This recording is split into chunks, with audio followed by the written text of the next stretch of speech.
দাদা দাদা আপুনি বমটো উদ্ধাৰ কৰিছিলে হেলমেট পিন্ধি বহু সাহসেৰে আপুনি উদ্ধাৰ কৰিলে হেলমেট পিন্ধি কেৱল হেলমেট নাইটো চিষ্টেমতে কৰে এইটো ছাৰে হেৰি দিছে না আমাক নহয় আপুনি যথেষ্ট সাহস দেখুৱাইছে ভয় ধৰি ৰাখিছিল এইখিনি একো ভয় নহয় এইবিলাক কিয় পাব ৰাইজৰ কাৰণে কাম কৰিব লাগিব পুলিচৰ কাম ৰাইজৰ কাৰণে কৰিব লাগিব হেলমেট পিন্ধি ধৰি লওক হেলমেট আৰু তাতে বস্তু আছে চিষ্টেম আছে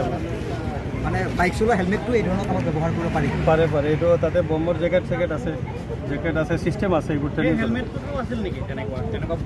মানে বম বিস্ফোৰক হ'লেও যাতে কোনো ধৰণৰ ছাৰে বস্তুটো প্ৰেছ মিট দিয়াৰ পিছত আমি মাতিব নোৱাৰোঁ কি পালে সেইটোকে এইটো ছাৰে কৈছেতো নাই আমি ক'ব নোৱাৰোঁ ছাৰে আমাক